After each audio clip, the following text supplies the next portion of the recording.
जय माता दी दोस्तों, आपके अपने चैनल धर्म साधना में आपका बहुत बहुत स्वागत है। माँ भगवती दुर्गा की कृपा आप और आपके पूरे परिवार पर सदा सर्वदा बनी रहे। दोस्तों, नवरात्रि में अष्टमी और नवमी दो तिथियां विशेष रूप से बहुत महत्वपूर्ण होती हैं। अष्टमी के दिन हम माँ महागौरी की पूजा करते हैं। नवमी के दिन हम माँ सिद्धिदात्री की पूजा करते हैं, जो समस्त प्रकार की सिद्धियां प्रदान करती हैं। अष्टमी और नवमी इन्हीं दो दिनों में हम अपने व्रत का समापन भी करते हैं। जैसे कि कुछ भक्त अष्टमी को कन्या का पूजन करते हैं, हवन करते हैं और फिर व्रत का समापन करते हैं। और जो लोग अष्टमी को पूजन करते हैं वो लोग सप्तमी का व्रत रखकर अष्टमी का पूजन करते हैं। और कुछ भक्त नवमी को कन्या पूजन करते हैं, हवन इत्यादि करा के व्रत का समापन करते हैं। तो इन दिनों में शुभ मुहूर्त का भी विशेष महत्व होता है, क्योंकि हमें कन्या पूजन करना होता है, व्रत का भी पूजन करना होता है। तो आज की वीडियो में मैं आपसे शेयर करने वाली हूँ अष्टमी और नवमी में पूजन के शुभ मुहूर्त क्या है, कन्या पूजन कब करना है, कलश विसर्जन कब करना है हमें। और अगर आप 9 दिन का व्रत कर रहे हैं, 9 दिन के नवरात्रि के व्रत कर रहे हैं, तो आपको पारण कब करना चाहिए, ये सभी बातें मैं आज आपसे इस वीडियो में शेयर करने वाली हूँ। तो वीडियो को पूरा जरूर देखिए और अगर आपको आज की वीडियो अच्छी लगे तो इसे लाइक कर दीजिए और ज़्यादा से ज़्यादा इस वीडियो को शेयर कीजिए। सबसे पहले बात करते हैं अष्टमी की जो शुभ मुहूर्त है उसके बारे में, और कब तिथि प्रारंभ हो रही है, कब समाप्त हो रही है। अष्टमी तिथि प्रारंभ हो रही है 20 अप्रैल 2021 को मध्य रात्रि 12:01 से और अष्टमी तिथि समाप्त हो रही है 21 अप्रैल 2021 को मध्य रात्रि 12:43 पर। अष्टमी तिथि के शुभ मुहूर्त क्या है वो हम जान लेते हैं। पूजा के लिए या फिर आप कन्या पूजन करना चाहते हैं या कोई विशेष काम भी शुरू करना चाहते हैं तो इसके लिए शुभ मुहूर्त का जानना बहुत आवश्यक है। तो अष्टमी तिथि के जो शुभ मुहूर्त है, ब्रह्म मुहूर्त का समय है 20 अप्रैल सुबह 4:11 से सुबह 4:55 तक। तो जो लोग ब्रह्म मुहूर्त में पूजा करते हैं इस समय में उठकर पूजा कर सकते हैं। और अभिजीत मुहूर्त का समय है 20 अप्रैल 2021 सुबह 11:42 से दोपहर 12:33 तक का। गोधूली वेला का मुहूर्त है, क्योंकि कुछ जो शाम के समय पूजा करते हैं, शाम की जो संध्या पूजा होती है उस समय का मुहूर्त नोट कर लीजिए आप। 20 अप्रैल 2021 शाम को 6:22 से शाम 6:46 तक है, जो कि गोधूली वेला का शुभ मुहूर्त होता है। विजय मुहूर्त 20 अप्रैल 2021 को 2:17 से शाम 3:08 तक है। ये दोपहर 2:17 से शाम 3:08 तक का है। तो इस समय में अगर कोई काम शुरू किया जाता है तो उसमें सफलता मिलती है। तो अगर आप कोई नया काम शुरू करना चाहते हैं तो इस समय में कर सकते हैं। अमृत काल है 21 अप्रैल को मध्य रात्रि 1:17 से और 21 अप्रैल को सुबह 2:58 तक। तो ये समय बहुत शुभ होता है अगर आप पूजा करना चाहते हैं या फिर कन्या पूजन के लिए भी जो सुबह का मुहूर्त है ये बहुत शुभ होता है। इस समय में आप कन्या पूजन कर सकते हैं। अभिजीत मुहूर्त बहुत शुभ समय है कन्या पूजन अगर आप अष्टमी का करना चाहते हैं तो। नवमी तिथि के दिन का शुभ मुहूर्त क्या है, कब प्रारंभ हो रही है, कब समाप्त हो रही है। दोस्तों, नवमी तिथि प्रारंभ हो रही है 21 अप्रैल को मध्य रात्रि 12:43 से और नवमी तिथि समाप्त हो रही है 22 अप्रैल 2021 को मध्य रात्रि 12:35 पर। और अब जान लेते हैं नवमी तिथि के शुभ मुहूर्त क्या है। दोस्तों, ब्रह्म मुहूर्त 21 अप्रैल 2021 को सुबह 4:10 से सुबह 4:54 तक का है। तो ब्रह्म मुहूर्त की पूजा अगर आप करना चाहते हैं, जो कि बहुत शुभ मानी जाती है, बहुत श्रेष्ठ मानी जाती है, तो इस समय में आप पूजा कर सकते हैं। प्रातःकाल उठकर मंत्र जाप वगैरह आप करना चाहें तो इस समय में कर सकते हैं। विजय मुहूर्त है 21 अप्रैल 2021 को दोपहर में 2:17 से 3:09 तक और गोधूली वेला का 21 अप्रैल का मुहूर्त है शाम को 6:22 से शाम को 6:46 तक।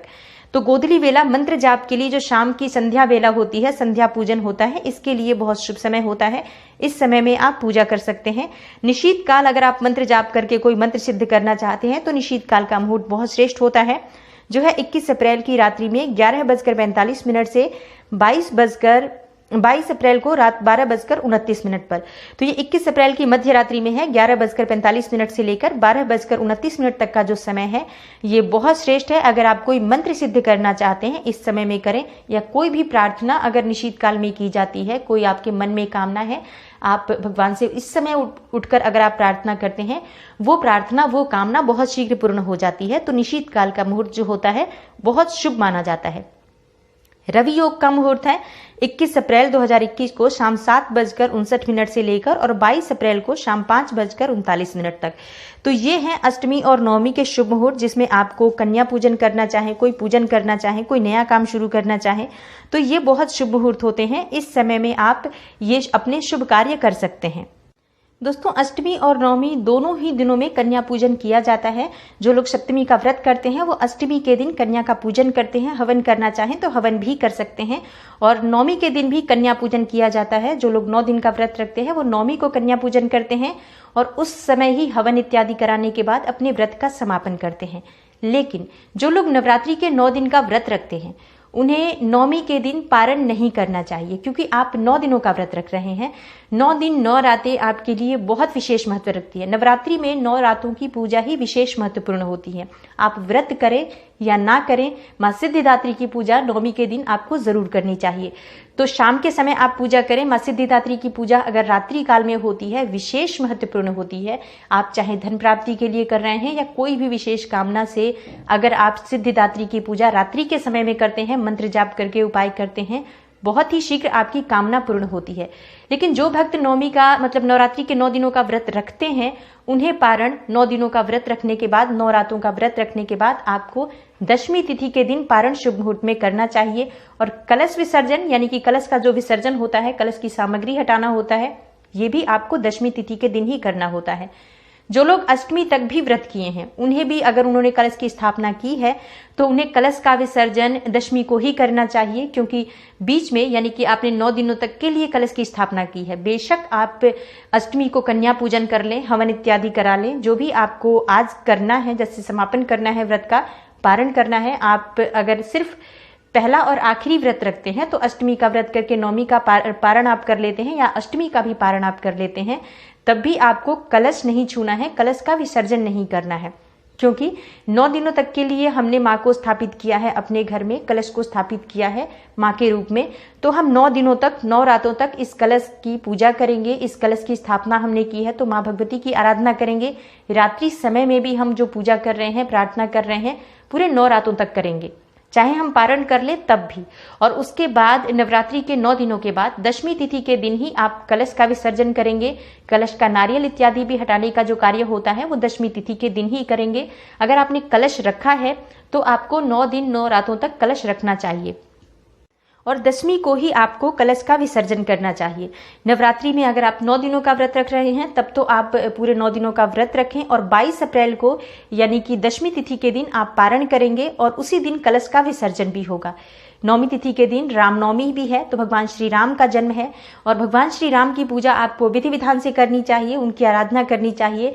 सुबह आप माँ की आराधना करेंगे, शक्ति की पूजा करेंगे और शाम के दोपहर के समय भगवान श्री राम की पूजा करेंगे। इस तरह से नवरात्रि के 9वें दिन हमें पूजा आराधना करनी चाहिए, माँ सिद्धिदात्री की भी और भगवान श्री राम की भी। तो दोस्तों, उम्मीद करती हूँ कि नवरात्रि से जुड़ी ये विशेष जानकारी आपके लिए लाभदायक सिद्ध होगी। वीडियो आपको अच्छी लगी हो तो आप वीडियो को लाइक कर दीजिए, शेयर कीजिए फैमिली फ्रेंड्स के साथ और चैनल पर अगर पहली बार आए हैं तो चैनल को सब्सक्राइब जरूर कर लीजिए। बेल बटन को प्रेस कर लीजिए, इससे ये होगा कि इस तरह की सभी वीडियोज़ की नोटिफिकेशन आपको सबसे पहले मिलेगी। मैं मिलती हूँ आपसे अगली वीडियो में, तब तक के लिए नमस्कार।